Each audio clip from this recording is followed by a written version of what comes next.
Hello students, good morning. स्वागत है आप सभी का एक बार फिर से ऑनलाइन क्लासेस के अंदर।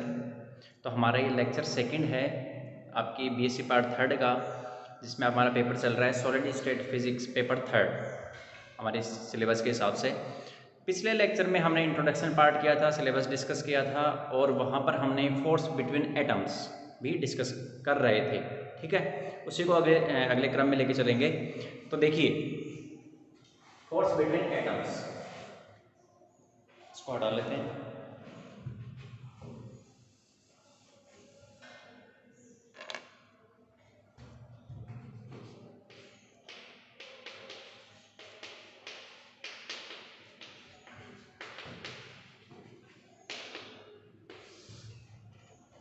परमाणुओं के मध्य बल। परमाणुओं के मध्य बल को समझने के लिए हमने सरलतम उदाहरण लिया था H2 अणु का। H2 हाइड्रोजन मॉलिक्यूल का एग्जाम्पल लिया था, जिसमें 2 हाइड्रोजन के परमाणु होते हैं और उसका हमने डायग्राम बनाया था। वो डायग्राम आपने ड्रॉ कर लिया होगा। उसमें मैंने कहा था कि आकर्षण बल भी लग सकता है और प्रतिकर्षण बल भी लग सकता है। आकर्षण बल कहाँ कहाँ लगता है? एक ही परमाणु के नाभिक और इलेक्ट्रॉन के बीच में, जैसे Na और Ea के बीच में, Nb और Eb के बीच में, या फिर एक परमाणु का नाभिक हो दूसरे का इलेक्ट्रॉन हो तो भी आकर्षण प्रकृति होती है, जैसे Na Eb और Nb Ea। ठीक है, ये आकर्षण बल हो गया। दूसरा प्रतिकर्षण बल कहाँ कहाँ अप्लाई होता है? प्रतिकर्षण बल लगेगा या तो दोनों न्यूक्लियस के बीच में, नाभिक नाभिक एक दूसरे को क्या करेंगे, रिपेल करेंगे, प्रतिकर्षित करेंगे, या फिर दोनों इलेक्ट्रॉन Ea Ab को क्या करेगा, प्रतिकर्षित करेगा। तो आकर्षण और प्रतिकर्षण बल की वजह से, आकर्षण और प्रतिकर्षण बल किसकी प्रकृति हैं? स्थिर वैद्युत बल की। इलेक्ट्रोस्टैटिक फोर्स का नेचर है ये आकर्षण और प्रतिकर्षण, जिसको अपन कूलॉम फोर्स भी बोलते हैं। समझ में आ रही है बात? ठीक है, तो अब आप यहां पर देखिए, आकर्षण बल क्या करेंगे? यदि वो दोनों हाइड्रोजन परमाणु अनंत दूरी पर है तब तो कोई अन्योन्य क्रिया होगी नहीं, लेकिन यदि रेंज में है तो फिर क्या करेगा? आकर्षण बल दोनों परमाणुओं को निकट लेके आएगा। ठीक है, और प्रतिकर्षण बल दोनों परमाणु को, दोनों हाइड्रोजन परमाणु को क्या क्या करेगा? दूर लेके जाने की कोशिश करेगा। ठीक है, लेकिन इनिशियली क्या होता है कि आकर्षण बल प्रतिकर्षण बल की तुलना में अधिक प्रभावी होता है, जिसकी वजह से क्या होता है, हाइड्रोजन परमाणु धीरे धीरे धीरे धीरे पास आने लगते हैं। ठीक है, धीरे धीरे पास आने लगते हैं, जिससे क्या होता जाता है, अब आकर्षण बल की वजह से देखो क्या होगा। आकर्षण बल का मतलब क्या है? एक पॉजिटिव चार्ज और एक नेगेटिव चार्ज, तो दोनों की वजह से जो बल होगा वो माइनस टाइप का होता है। ठीक है, नेगेटिव। तो उसकी वजह से क्या होगा, स्थितिज ऊर्जा कम होने लगती है और पास आते आते आते एक ऐसी अवस्था आती है जब आकर्षण बल, क्योंकि होगा क्या, पास आने से आकर्षण बल कम होता जाएगा। ठीक, मैग्नीट्यूड में तो बढ़ेगा, ठीक है, लेकिन उसकी तुलना में प्रतिकर्षण बल बढ़ता जाएगा, वो पॉजिटिव की तरफ चलेगा। अपन ग्राफ बनाएंगे तो होगा क्या उससे, जब एफ ए का मतलब क्या है, अट्रैक्टिव, और एफ आर का मतलब क्या है, रिपल्सिव। तो एफ आर तो मैं बोलूंगा प्रतिकर्षण बल और एफ ए बोलूंगा आकर्षण बल। जब दोनों बराबर हो जाएंगे तो उस अवस्था में निकाय की स्थितिज ऊर्जा न्यूनतम होगी, जिसको अपन बोलेंगे अबंधन ऊर्जा। ठीक है, अब देखो इधर,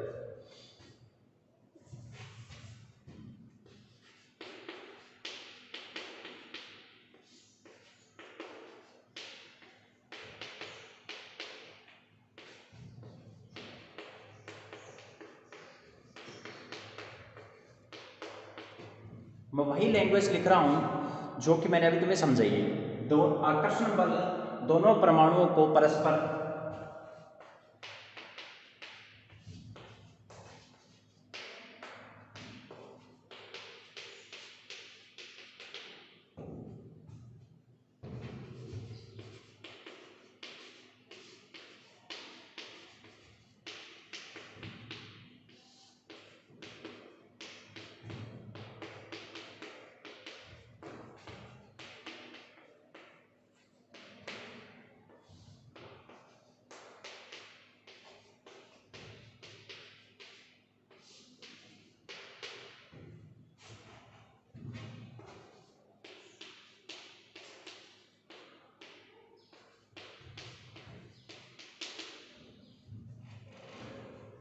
आकर्षण प्रकृति के कारण शुरू में क्या होता है, निकाय की स्थितिज ऊर्जा कम होने लगती है।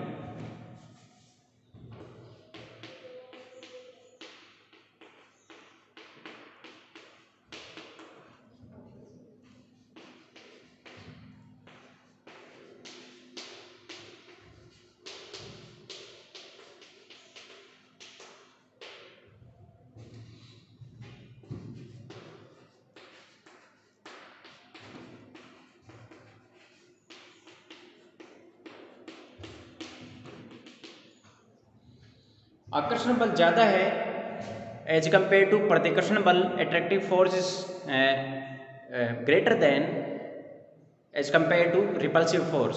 सो जो नेट फोर्स है वो कैसा है, आकर्षण प्रकृति का है, तो उससे निकाय की स्थितिज ऊर्जा क्या बनेगी, कम होती जाएगी।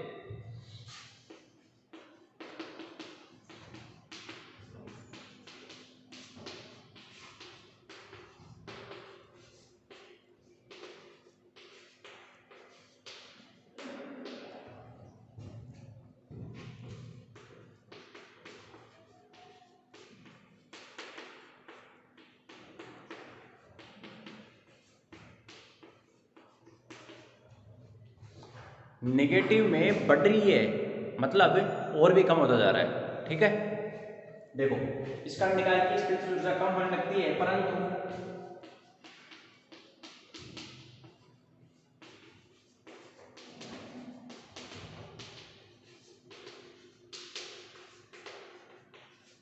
एक स्टेज ऐसी आएगी, आप अभी ग्राफ देखेंगे उससे पता चल जाएगा।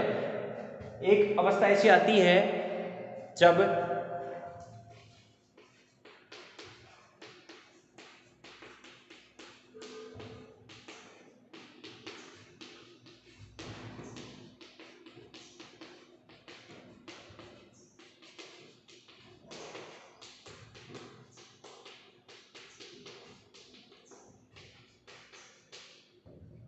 इस अवस्था तक स्थितिज ऊर्जा कम होती रहेगी, इस अवस्था तक ही स्थितिज ऊर्जा न्यूनतम होगी, बल्कि बराबर होता है इस अवस्था में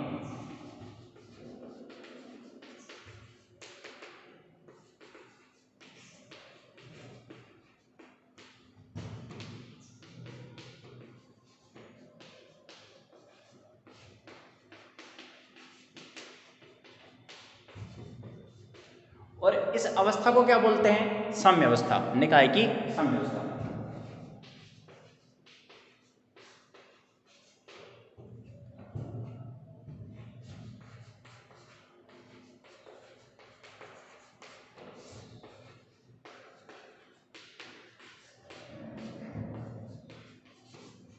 ठीक है, इसको क्या बोलते हैं, सिस्टम की इक्विलिब्रियम कंडीशन बोलते हैं, जब आकर्षण बल प्रतिकर्षण बल के बराबर हो जाए। ठीक है, इसको नोट करो वीडियो को पॉज करके, फिर उसके बाद में अपन अभी डायग्राम बनाते हैं। जो कर्व है अंतरानाभिक दूरी r और बल तथा स्थितिज ऊर्जा के बीच में,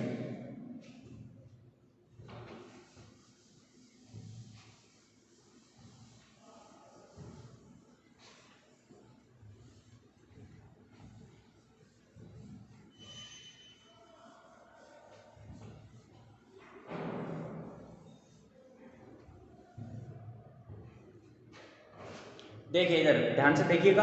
ओके,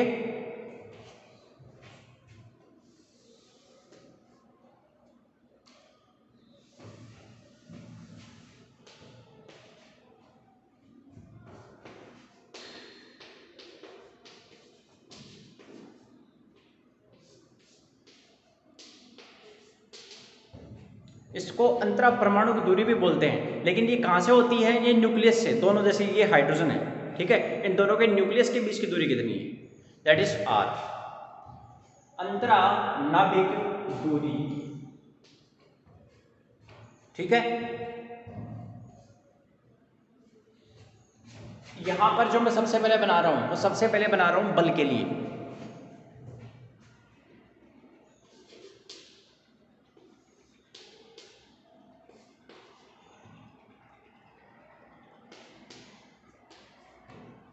अब इसमें मैंने दो साइन बनाए हैं, एक प्लस का ऊपर नीचे नेगेटिव। ओके, ये जीरो लाइन है, इससे नीचे नेगेटिव, इससे ऊपर पॉजिटिव।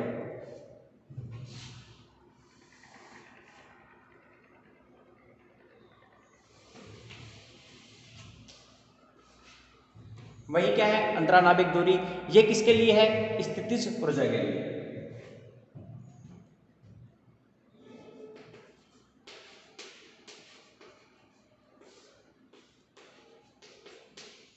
यहां पर ये भी क्या है, इधर पॉजिटिव है, इधर नेगेटिव। ओके, और बीच में क्या है, जीरो लाइन। अब देखिए इधर शुरू में क्या है कि आपके दोनों हाइड्रोजन परमाणु एक दूसरे से बहुत दूर हैं, ठीक है, बहुत दूर हैं। इनके बीच में जो दूरी है वो r बहुत ज्यादा है। कैसे,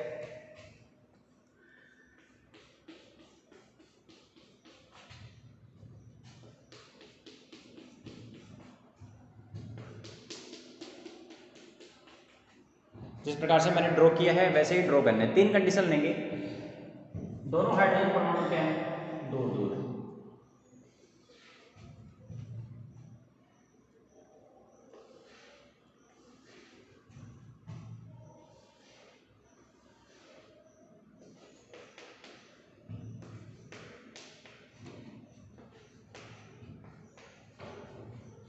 जब ये एक दूसरे से बहुत दूर हैं तो उस अवस्था में केवल आकर्षण बल ही प्रभावी होता है। अब आकर्षण बल कैसा है,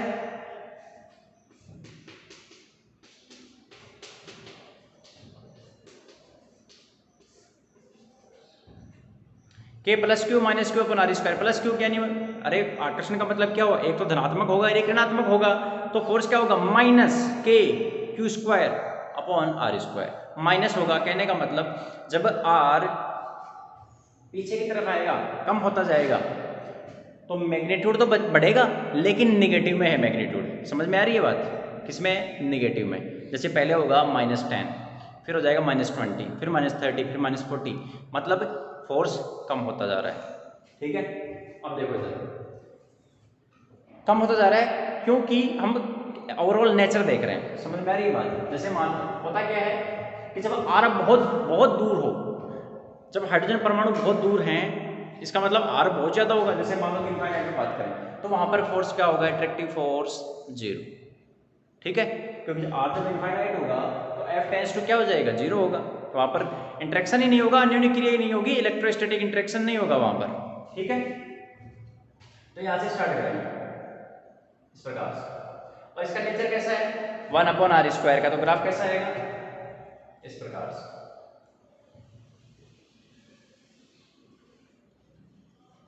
इस प्रकार से क्या होता जाएगा, इस प्रकार से नीचे आता जाएगा। ठीक है, अब उसके बाद में जब इनको थोड़ा सा पास लेके आते हैं तब क्या होगा, एक हाइड्रोजन परमाणु ए और दूसरा हाइड्रोजन परमाणु Ha और Hb हो गए। इनका क्या है, एक इलेक्ट्रॉन अब्र है। पहले परमाणु का एक इलेक्ट्रॉन अब्र है और दूसरे का भी क्या है, इलेक्ट्रॉन अब्र है। न्यूक्लियस न्यूक्लियस बाद में रिपल्सन करेंगे, पहले इलेक्ट्रॉन अब्र जो बाहर हैं वो आपस में क्या करेंगे, रिपल्सन करेंगे। तो इलेक्ट्रॉन अब्र जब रिपल्सन करेगा तो उसकी वजह से क्या बनेगा, प्रतिकर्षण बल बनेगा। ठीक है, तो यहां पर है जब ये पास आ गए तो यहां से इंटरेक्शन स्टार्ट हो जाता है, रिपल्सिव प्रतिकर्षण।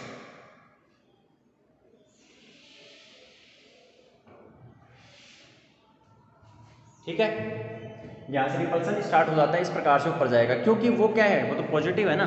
माइनस माइनस भी क्या आएगा, पॉजिटिव आएगा, और प्लस प्लस भी क्या आएगा, माइनस माइनस मतलब electron electron, positive positive means नाभिक नाभिक। ठीक है, तो इस प्रकार से हमेशा पॉजिटिव रहेगा। तो इसको लिखूंगा मैं F R और इसको क्या लिखूंगा, F A। ठीक है ना, आकर्षण बल प्रतिकर्षण बल, इसके ब्रैकेट में लिख लेना आकर्षण बल,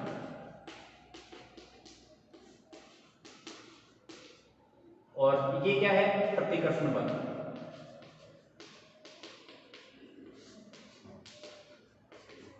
अब थोड़ा इसके ऊपर डायग्राम के ऊपर मेहरबानी कर देना, मैं जानता हूँ तुम लोगों को। डायग्राम के ऊपर मेहरबानी ये करना कि इसको थोड़ा बड़ा बनाना। ठीक है, पेज बचाने की कोशिश मत करना, बड़ा डायग्राम बनाना, कम से कम आधे पेज से ज़्यादा। या फिर ऐसे कर लेना, कॉपी का जो एक साइड वाला पेज है उसमें आधे में ऊपर वाला ये और आधे में नीचे वाला ये, समझ गए, इस प्रकार से बनाओगे। अब इसके बाद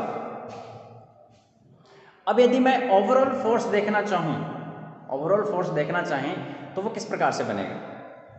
ओवरऑल फोर्स इस प्रकार से देखिए, यहां से स्टार्ट होगा, जब तक इसका इंटरेक्शन नहीं है तब तक तो इसी की वजह से होगा ना। देखो जरा, अब इसका इंटरेक्शन आ गया, मतलब पॉजिटिव वाला क्या करेगा, इसको ऊपर लेके जाएगा रिजल्टेंट को, इस प्रकार से थोड़ा सा डेविएट हो जाएगा।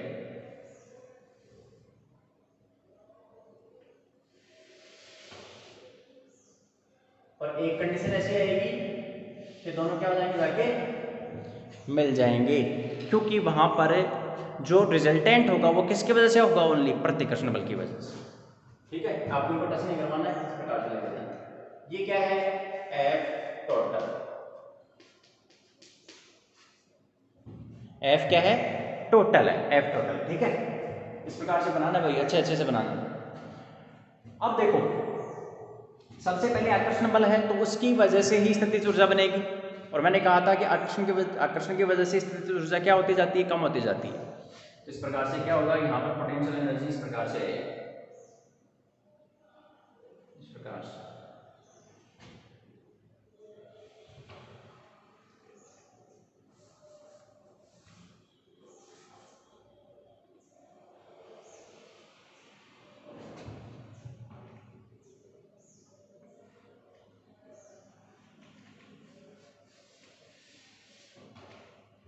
ये कर्व ऐसा क्यों बना है, मैंने कहा था कि सबसे पहले क्या है कि परमाणु बहुत दूर दूर हैं, आकर्षण लगेगा केवल, उसकी वजह से स्थितिज ऊर्जा कम होती जाएगी। फिर क्या होगा, इलेक्ट्रॉन अब्र जब पास आ गई दूसरी कंडीशन, तो इलेक्ट्रॉन अब्र क्या करेगा, वो दोनों एक दूसरे का प्रभाव दर्शाएंगे और प्रतिकर्षण बल लगना स्टार्ट हो जाएगा। ठीक है, फिर भी जो इसकी रेट है गिरने की वो थोड़ी सी कम हो जाएगी, लेकिन अभी भी ये प्रभावी कौन है, आकर्षण बल।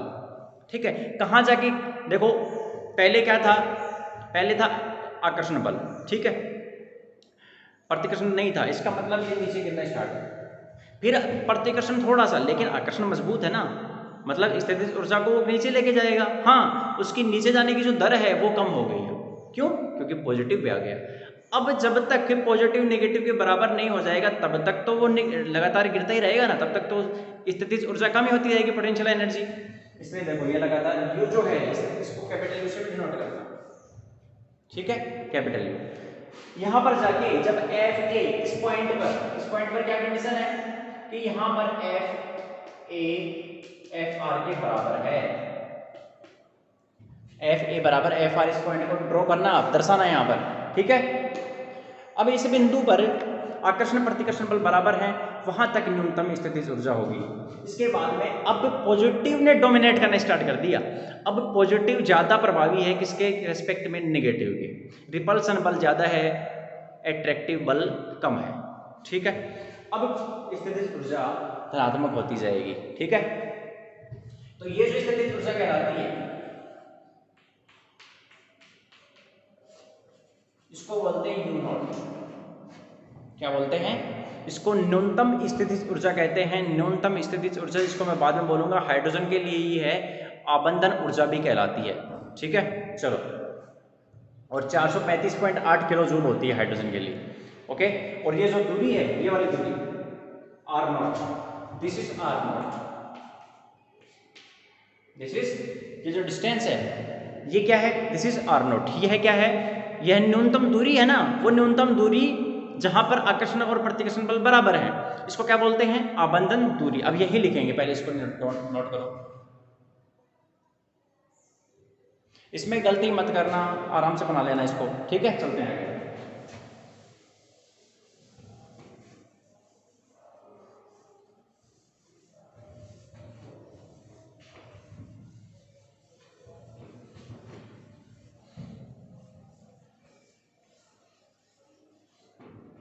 चलिए, अब वही लिख लेते हैं कि यहां पर क्या हो रहा है, जो विशेष अवस्था है, साम्यावस्था,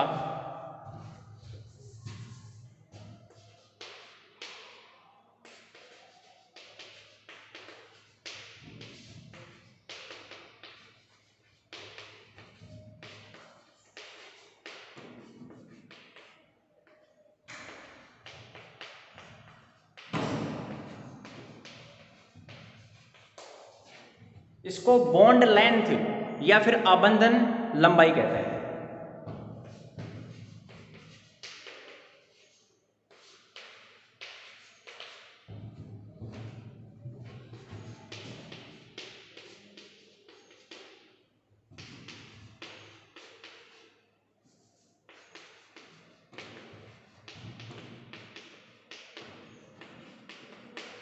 और हाइड्रोजन मॉलिक्यूल के लिए H2 अणु के लिए कितना होता है? यह 74 पिकोमीटर। देखो 74 पिकोमीटर।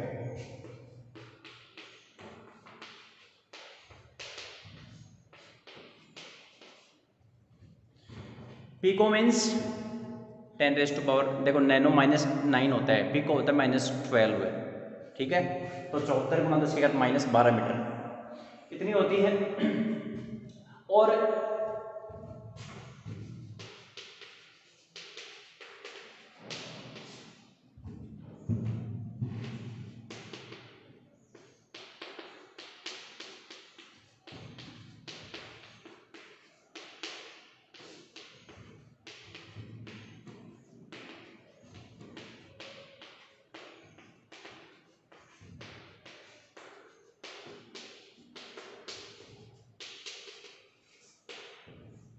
साम्य अवस्था में दोनों परमाणुओं के मध्य, कोई से भी हो सकते हैं दोनों परमाणु, हमने विशेष अवस्था ली है हाइड्रोजन मॉलिक्यूल की, तो हाइड्रोजन के जो दोनों परमाणु हैं वो r0 दूरी के ऊपर, उनकी एनर्जी कितनी है? u0। न्यूनतम स्थितिज ऊर्जा, जो कि हम इसको ब्रैकेट में लिख लेना u0, को ही निकाय की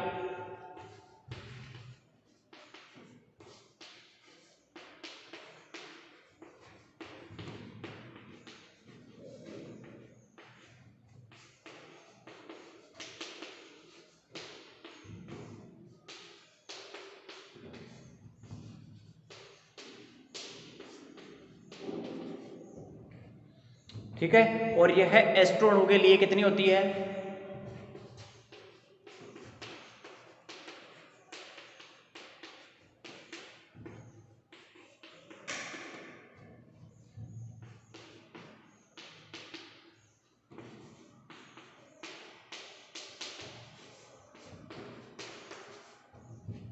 (435.8 kilo joule, kilo means 10⁻³ okay, इतनी होती है।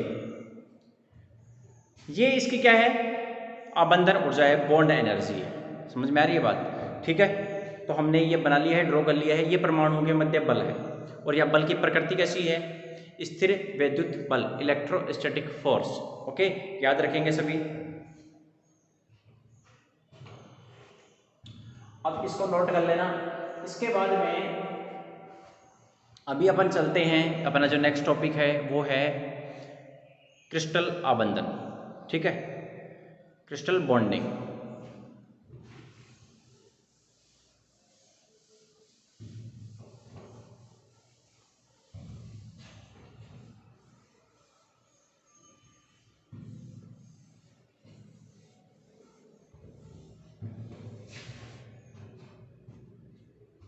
अब हम क्रिस्टल के बॉन्डिंग की बात कर लेते हैं कि क्रिस्टल में किस प्रकार से, देखो कोई भी पदार्थ है, अब उसमें क्या होंगे? परमाणु होंगे, आयन होंगे, या फिर क्या हो सकता है वहाँ पर अणु हो सकते हैं, ठीक है।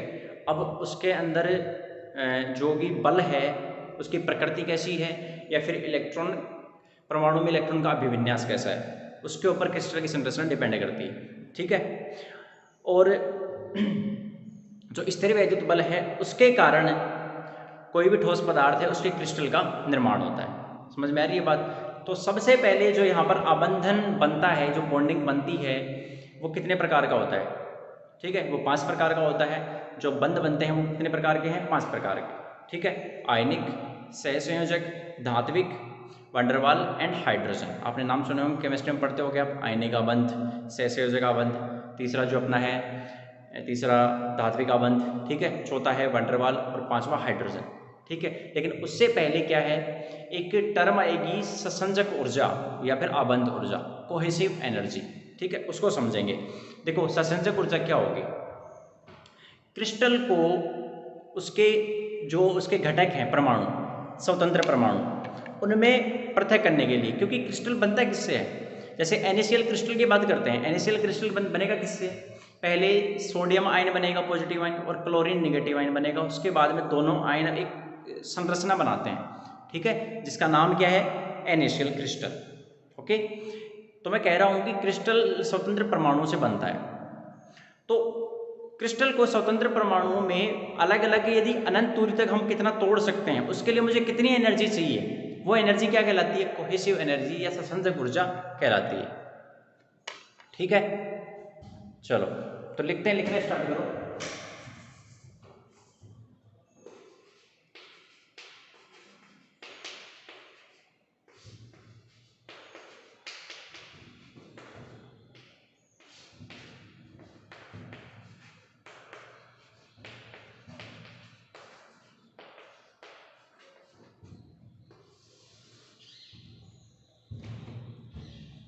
क्रिस्टल आबंधन। ठीक है, क्रिस्टल किससे किससे बनेगा? ठोस पदार्थ में जो क्रिस्टल है वो परमाणुओं से, आयनों से या अणुओं से मिलकर बना होता है।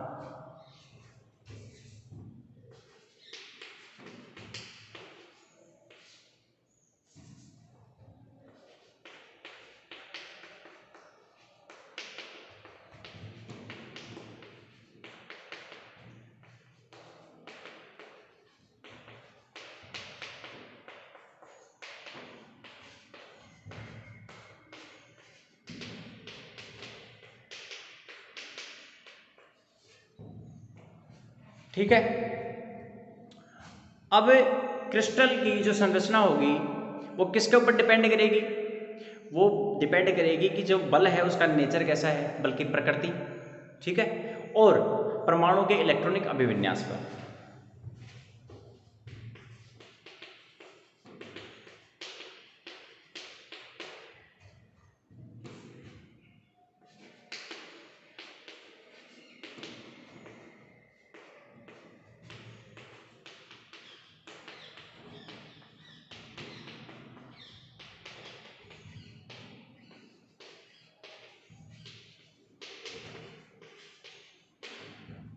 इलेक्ट्रॉनिक अभिविन्यास पर निर्भर करती है।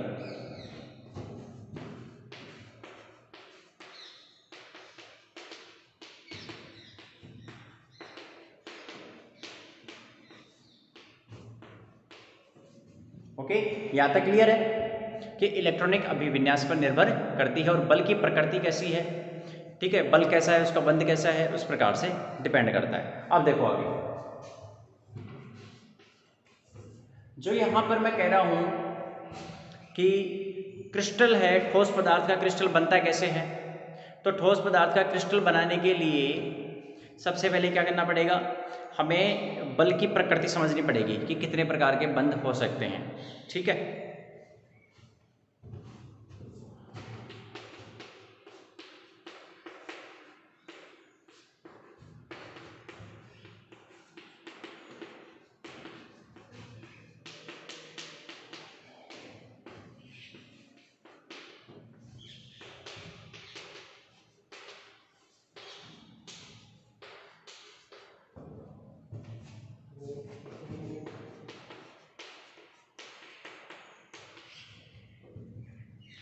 जब परमाणु आपस में पास आते हैं, जब परमाणु आपस में पास आते हैं तो उनके बीच में स्थिर वैद्युतिक अन्योन्य क्रिया होती है, इलेक्ट्रोस्टैटिक इंटरेक्शन होता है।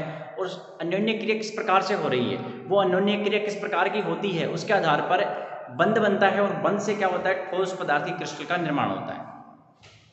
ठोस पदार्थ के क्रिस्टल निर्माण के लिए अबंध की प्रकृति महत्वपूर्ण है। ठीक है, समझ में? इसी लाइन के अंदर उसका सार आ गया जो अभी मैंने बोला है।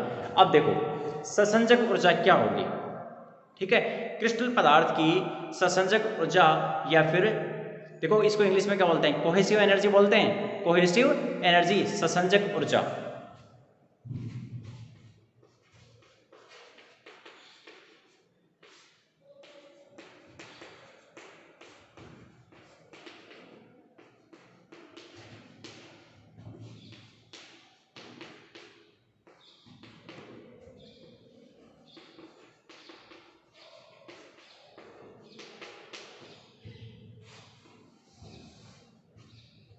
ठीक है, कोहेसिव एनर्जी मैं लिख देता हूं यहां पर।